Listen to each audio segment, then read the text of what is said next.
Welcome to the law of compensation. Understanding this law can be the key to all the dreams you ever had, because this law helps us understand who we really are. We've all heard the phrase that what you sow, you'll reap. And we understand that if we want to have corn in our field, we better plant some corn seeds. But behind that is what this law is really about, and that is that you won't even believe you can have corn if you don't have a sense of what is possible for you. Your sense of identity, your image, opens the door to the law of compensation's power in your life, in every arena, in your financial affairs, in your relationships, in your quality of your aliveness, your health, your options, your freedom, your fulfillment. That's what my company, we do. We help people understand who they really are and what they're capable of. And it is so much more than the mass of humanity has any sense of. I believe your company does a phenomenal job. Image Makers International, Inc. I mean, it's a phenomenal concept. You help people develop the image that resonates or is in harmony with the good that they desire, because everything comes to us by law. Earl Nightingale talked a lot about the law of compensation, and Earl was my guide, my leader, my mentor for a number of years, and he said that the law of compensation is very clear. He pointed out that the amount of money we earn is always going to be an exact ratio to the need for what we do, our ability to do it, and the difficulty there is in replacing us.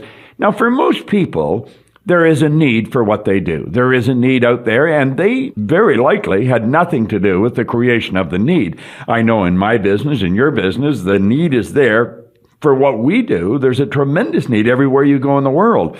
And we really didn't create that need. We work at filling that need. So the first step in the law of compensation is taken care of without any effort on our part.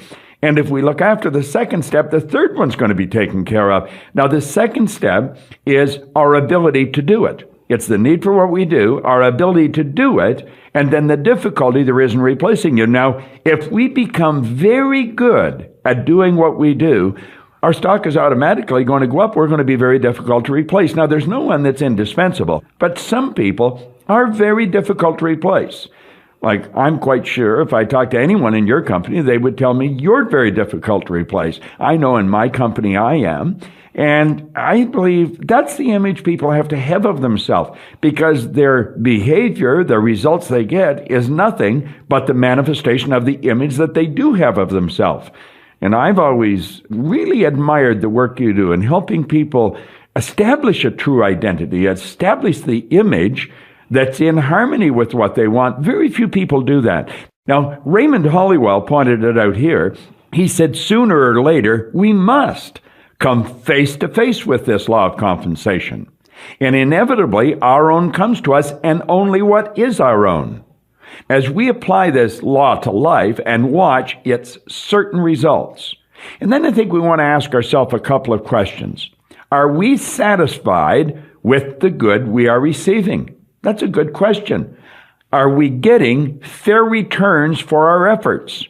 Do we feel that our own has really come to us? Most people are dissatisfied. I have found that anywhere you go, you're going to find most people are dissatisfied with what they're getting out of life. Now, there are some who even go so far as to say that life isn't worth living.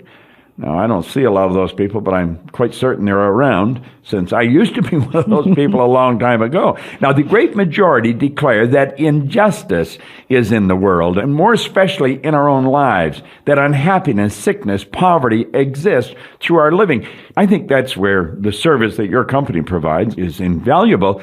I think the great English writer Huxley, he said, there's only one corner of the universe that we can be certain of improving, and that's our own self. And that's where building the image. So what do you think of yourself? What kind of an image are you holding? Do you see yourself as a truly effective part of the business or industry that you are a part of?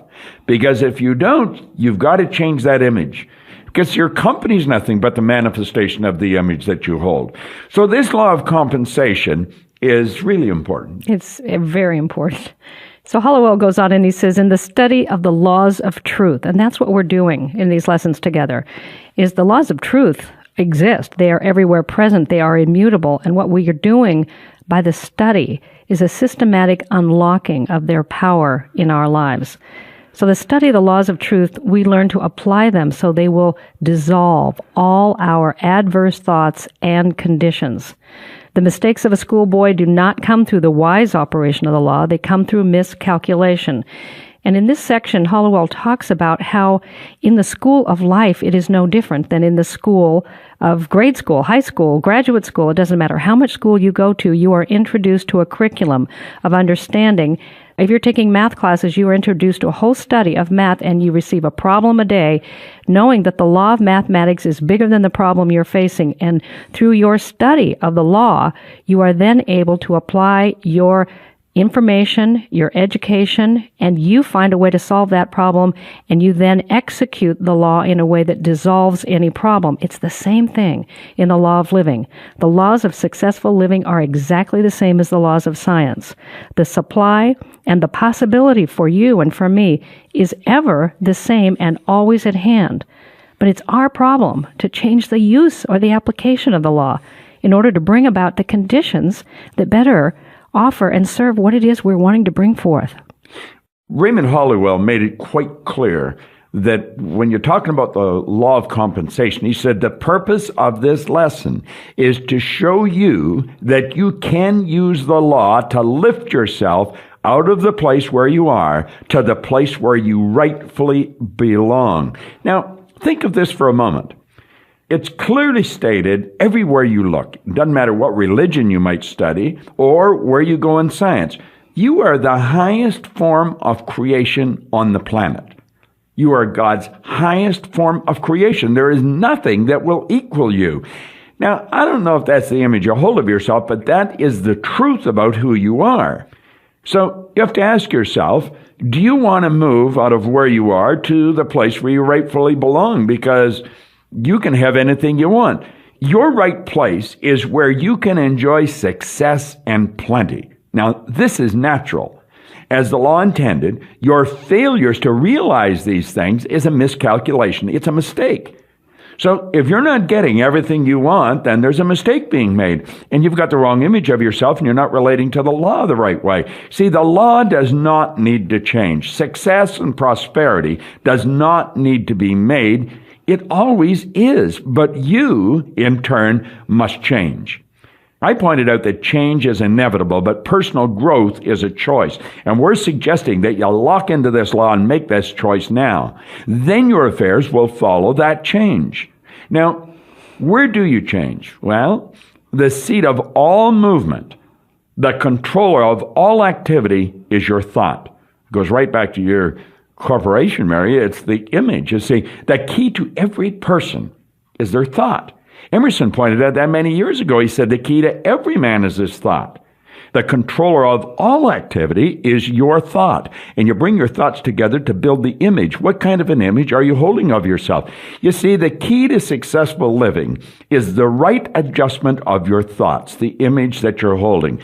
And if your thoughts are constructive and proper, you're going to find that you're going to win. If you're dissatisfied and unhappy, you will be inspired for something better. And I believe you do want something better. And the law of compensation, properly understood, is going to deliver it to you. So right now, just take a breath and ask yourself, what do I really want? Do I want prosperity? Do I want abundance? Do I want freedom from lack and limitation? Do I want a success that has been unexpected in my mind up until now? But I really, when I listen in and I pay attention to myself, I really do want to live a life of the kind of freedom and expression that I have seen in others and have longed for myself. If you want that, but you do not strive to change in any way, things will not be any different.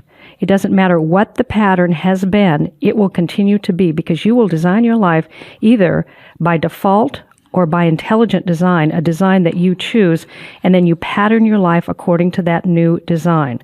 If some habit possesses or worse obsesses you, you are not the master of your life until you decide, and you have that power to decide to change that habit.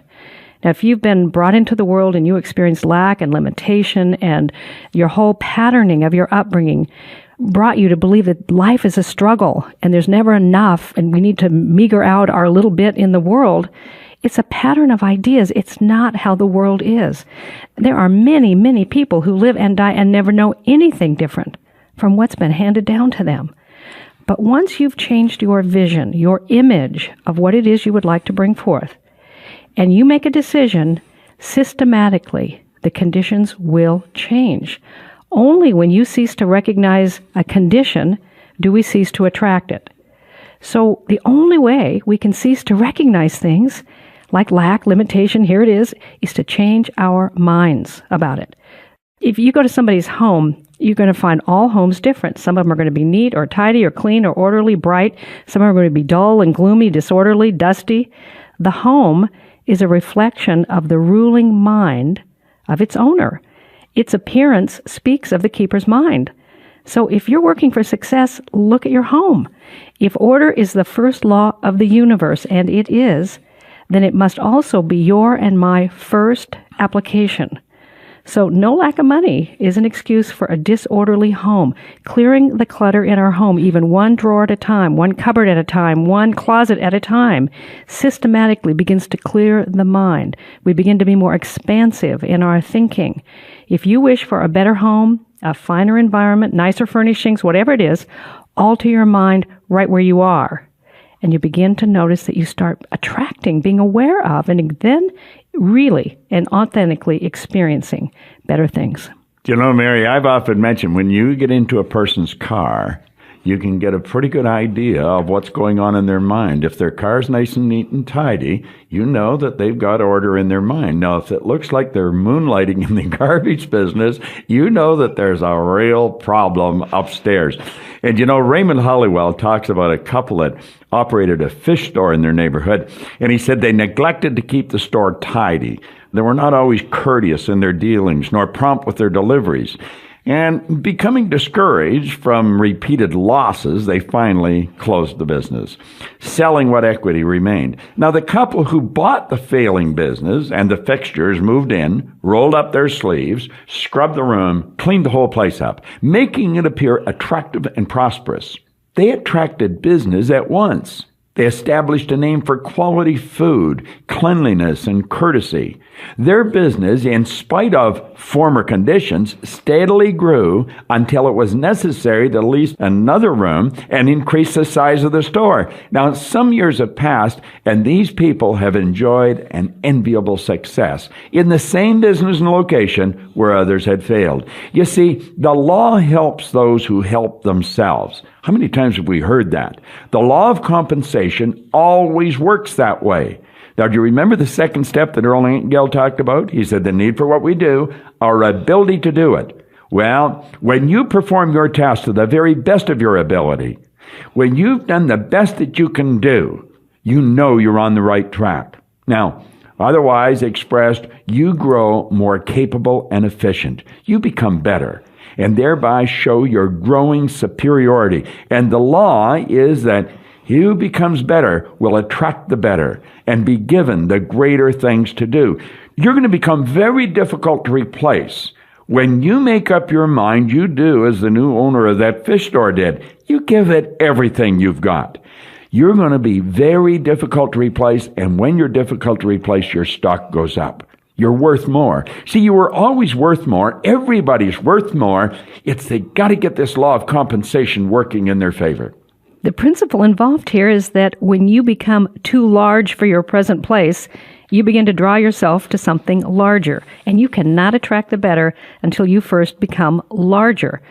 You must earn what you receive, or you cannot keep it. If an individual appears to do so, it will not continue, for in accordance with the law of compensation, that person will find his own true place. As the popular expression goes, like water, we find our own true level, or you can't keep a good person down. So when we become too large, what does that mean? It means that the image we have of ourselves, who we really are, has become larger than our previous image, that we no longer see ourselves or our universe or our world as limited or defined in some way. We have now allowed an image of a possibility or a greater experience, a greater difference making, whatever it is. But as we become one with a larger image, we get bigger than the life we've lived, and life works. This law of compensation is immutable.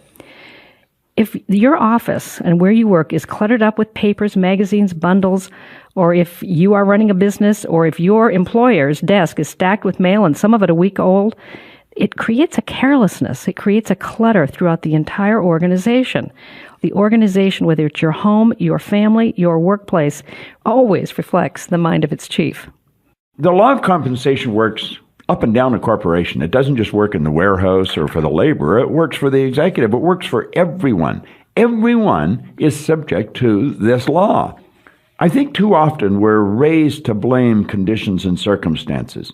George Bernard Shaw put it very well one time. He said, people are always blaming circumstances for what they are. He said, I don't believe in circumstance. The people who get on in this world are the people who get up, look for the circumstance they want, and if they can't find them, they make them. Now, Hollywell points out to blame your difficulty on outer conditions or on other people is not correct. I did that until I was 26. I can tell you from personal experience, it's not going to help you. You're not going to win. You see, when you're blaming other people, it just is not correct. It's not the law. It is you who are wrong. You have a snag in your mentality somewhere. Check back and readjust your ideas. Start to alter the image that you're holding of yourself. That's what's bringing forth your conditions. The law that we reap what we sow is mathematically accurate. Each experience through which we pass operates ultimately for our good. If we attract the unpleasant, it is often because some dormant or neglected phase of our nature needs to be awakened and developed. Also, we learn from our experience to create something better. Hence, the degree of contentment and satisfaction attained where whatever sphere of life we may dwell is largely dependent upon our ability to see constructively the experiences of life. For in every case, the law of attraction will only bring what may serve out our own upward development. To interpret this law in a simple form, it should be stated that whatever we attract, we require, and whatever we need is always good. This is a correct attitude to adopt because all experience is for our good, and we must be able to see it in that light. We've got to look at the bigger picture. We're not just a body. We're a spiritual being living in a physical body. We're not physical beings having a spiritual experience. We're spiritual beings having a physical experience. And we've got the mental equipment to build the image in our mind, because that's where all creation begins, of the results that we want to see in our life. Mary, I have always respected your skill and your professionalism and your ability in this area. You've certainly helped me a lot with it.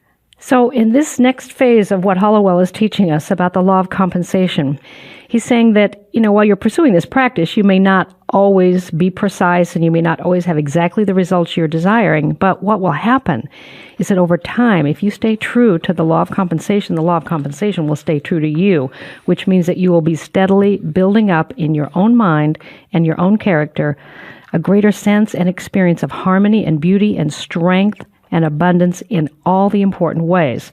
Because all of this kind of effort, it is about us realizing the ideal or the highest good we can know in this moment and to bring it forth into our experience. And what that does is develop in each one of us the very qualities and conditions that are repeatedly pictured in the mind, regardless of what they are. So let us hold images of high ideals. Because what we've been trained to do is look for what's wrong and what's missing. And that there's a vibration to that. And instead, if we hold ideas of the ideal, if we look for the good and practice the law of increase right here by praising that which is good, what it does is attract to us an increased recognition of the good.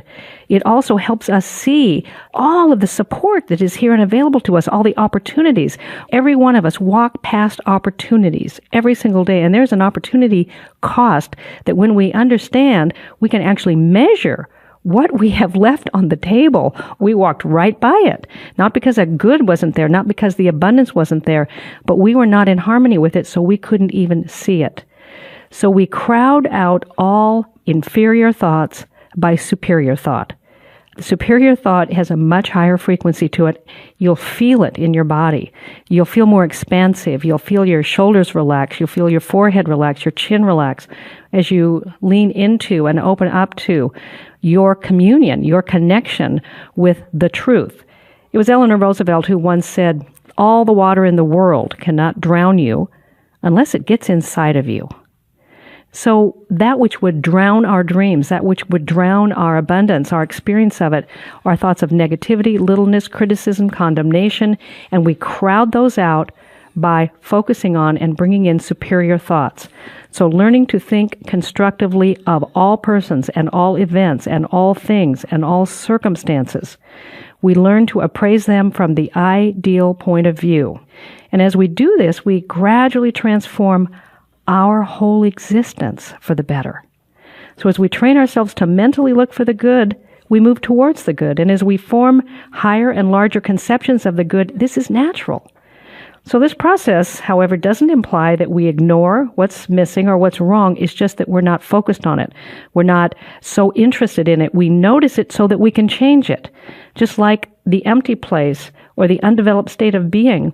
But we are to think right through and beyond that to the hidden good or the principle within that is ever seeking in you, in me, in the entire universe, a higher and fuller expression. So what happens is we notice something missing or something we'd like to have changed or evolved. We cease condemning it, criticizing it in a destructive manner that actually keeps us hooked to it. Instead, what we do is we seek to bring out the good in us, to bring out the good in the situation, to evolve it, to hold an image of it in its ideal state. And the law of compensation does exactly what the law of compensation always does. The first person that really got my attention and got me moving in the right direction, I've mentioned his name many times, was Raymond Stanford.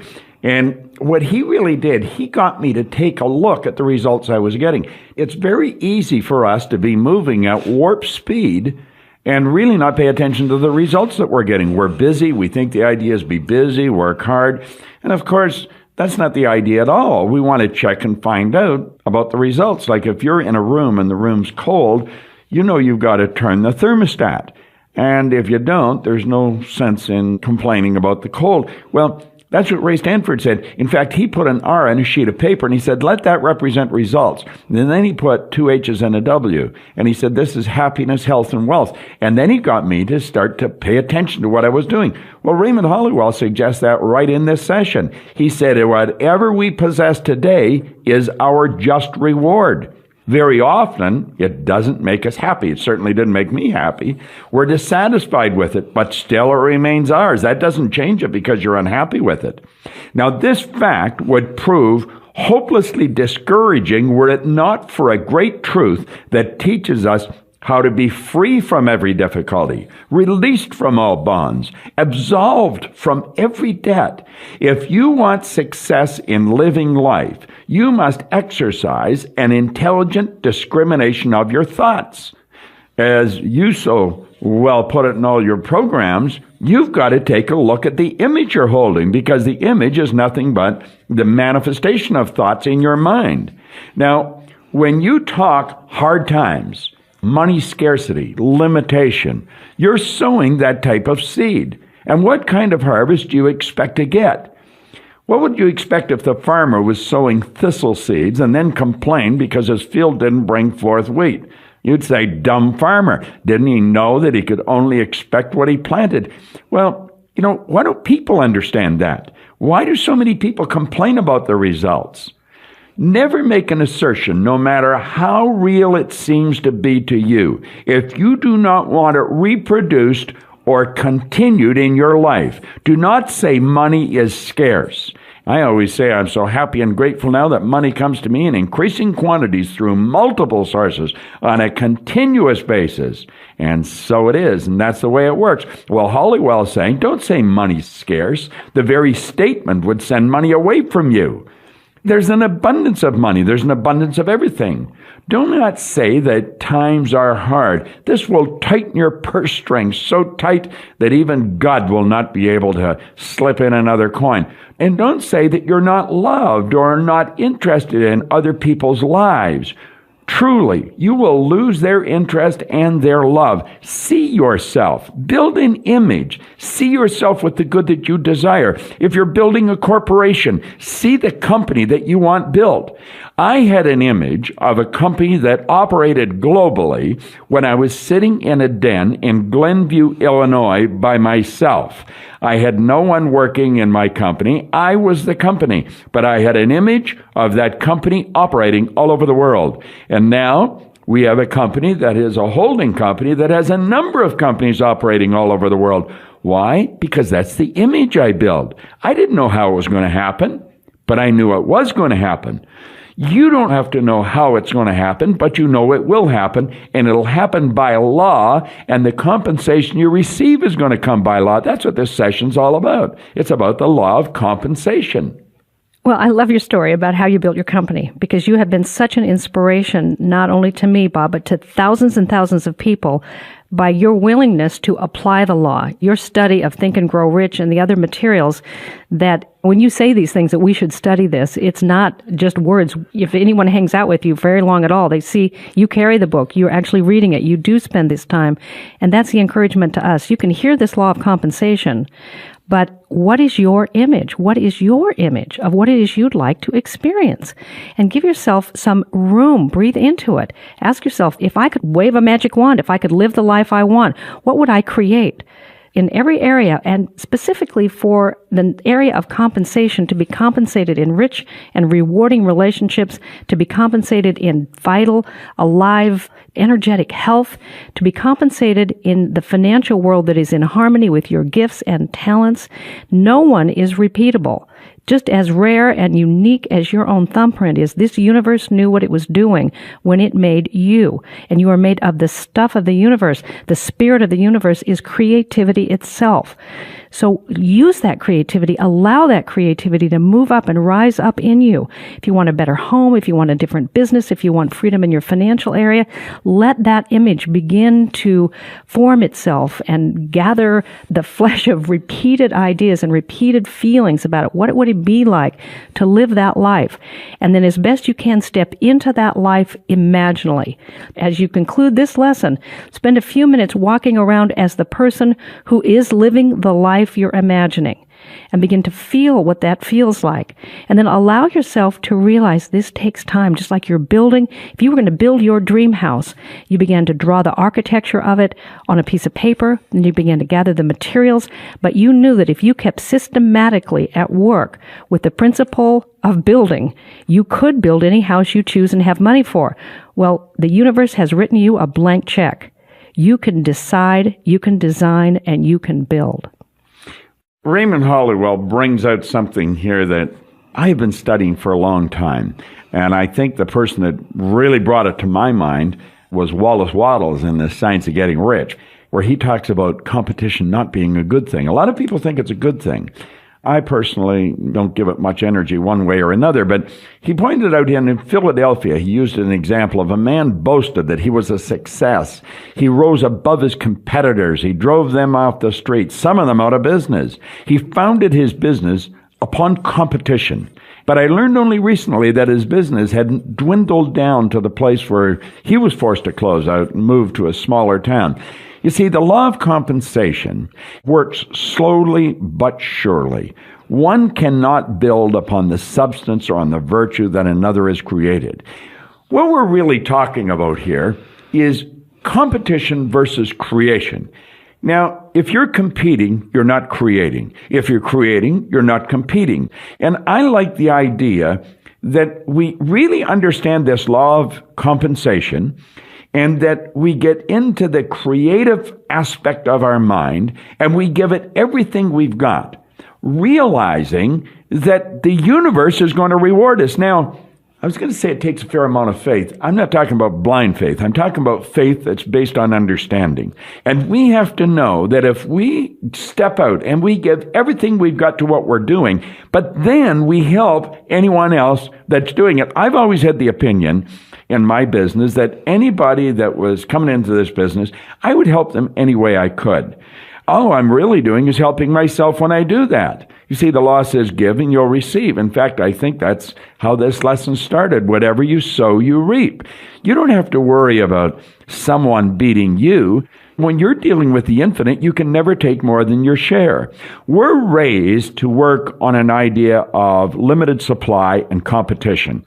I want you to visualize for a moment that you're sitting in your kitchen table at home, and someone's placed a pie on the table. Now, there's maybe 6 or 8 of you there, and so the pie is cut into 6 or 8 equal parts. Now, it's a particularly good pie. Everybody at the table likes it. You've had your piece a little ahead of the others, and you think, God, I would really like some more pie. Now, the only way you can have more pie is for you to take a little piece of somebody else's pie. Therefore, they would have less. Well, that's the way most people operate in business. They feel that if they're going to get more business, that they're going to have to outwit, outmarket, outsell somebody else, and somebody else is going to have a little less. But dealing with the idea of creation, if you want more pie, you can just make a bigger pie. Not only will you get more, but everybody else at the table will have more if they want it. And that's the way it is in business. We want to come up with new ideas to expand the business that we're involved in and share what we're doing with other people so that they can see it and they can benefit from it. Where you fail to use the law correctly, or where you fail in your consciousness to think rightly, there are 3 points common in everyday life where one may fail in a snare and a delusion. And Mary, I think you've got these down better than anybody, so I'm going to ask you if you'll elaborate on them.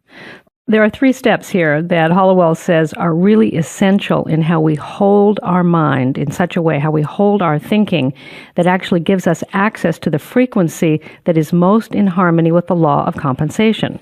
So first of all, search for, are there any places in us where we're expecting something for nothing? Expecting something for nothing is complete disharmony with the law because everything works by law and order. So if we're seeking to be the one who never pays the bill when we're out with friends, if we're seeking to kind of hold back and let someone else pay for the movie, if we're seeking to not pay our share, not be a participant in the full aliveness, which means our part of experiencing the goodness, we want to pay for that. We want to participate in earning and having and giving. Those 3 realms of being flow together and open the portal of experience for the law of compensation to expand our understanding and then our experience of the free flow of good that's in this universe everywhere present. Do not expect something for nothing. Second, if we are a person who is always hunting for things that we call cheap, to be just, I want to buy the cheapest thing, I want to get by with the cheapest amount, there's an energy to the word cheap that's different than value. If you want the best value and you appreciate that which is a good value in harmony with that which is in harmony with your image, what are you seeking to represent? Your image guides how it is that you're going to use your energies, your resources, your thought, your actions, your time, and your dollars. So in regard to how you match your image with the way you represent the image in your daily life, certainly look for that which is of value in harmony with your image. But many of us have been trained to just go for what's cheap. Cheap produces a contraction. The energy of cheap is contraction. What we're looking for here with the law of compensation is the universe is lavish. The universe creates millions and millions and millions of seeds of the same kind, knowing that as it's free-flowing with its seeds, there is an abundance of expression of itself. You are one with the universe. Let there be an abundance of expression of yourself. And the third is, if you hate to pay your bills, if you don't like to let go of this money, is that creates another form of contraction in the energy field of you. So as we release our money cheerfully, and this may take a practice, but when I assign checks, I always write, thank you, God, on that check. When I'm paying the light company and the phone company and the other people, it's like, I really loved having that phone work all month long. And so I put myself in harmony with how much I appreciated the service that I received, and that it comes to my house and I have free-flowing water and all of the things, is to have an appreciation, first of all, that the dollars are there, or whatever dollars are there, increasing The appreciation actually increases the flow. So be very careful. Treat it as one of your sacred practices, how you actually handle the money, that you have the free flow of sending forth, that you send it forth with gratitude. And when you have a need and you're looking to buy something, or should I buy this or should I buy that, is it of greater value than the money in my purse or in my wallet? Do I want to hire this person? Do I want to grow my business in this way? Can I see more value in that choice than hoarding or keeping or reserving the funds that are at hand? And when you're in a free flow of growth, which is what the universe is ever beckoning us into, then you'll begin to notice that there is a flow, and you'll get your yeses and your nos, what to do and what not to do, not from scarcity and not from limitation, but from what you are in harmony with. And when you are in harmony with your image of what's possible, you will find that your answers are ready and at hand. The bottom line is that the law inevitably produces its own exactness as a rule of action. It's a divine law and tolerates no violation. If a person misuses the laws of harmony, health, or supply, the law of compensation becomes manifest. You're just going to lose if you're violating the law. Now, we're free agents to choose the method of procedure in our life, or you could paraphrase that and say, we're free agents. We can act any way we want. We can act one way or another. But understand this, whatever way you act, it's going to determine what you're going to get. See, the law is infinite. And through its expression, all things are possible for us. Every time we choose a good thought, we make a good investment. Now, look at your life. This is exactly what Ray Stanford said to me when I was 26 years old. I had spent 26 years going down the wrong path. I'm telling you, I was losing. And there was no indication that I was going to change. And he got me to really take a look. What is life giving you today? Health, happiness, and abundance? Or sickness, misery, and lack? Whatever it is, it's your own. You owned it. You ordered it. It was delivered right on schedule. You see, it belongs to no one else but you. You make your investments, and you are daily enjoying the profits or losses. Now, if you're dissatisfied with your investment, it may be wise for you to note what you've invested. Only your own can come to you. And be sure that all is yours will become manifest. It is your responsibility. No other person may share it. Your own and all your own will come to you. Build an image in your mind of yourself being a truly effective individual. I love the way another mentor of mine, Bill Gove, put it. He said, a pro is at their best regardless.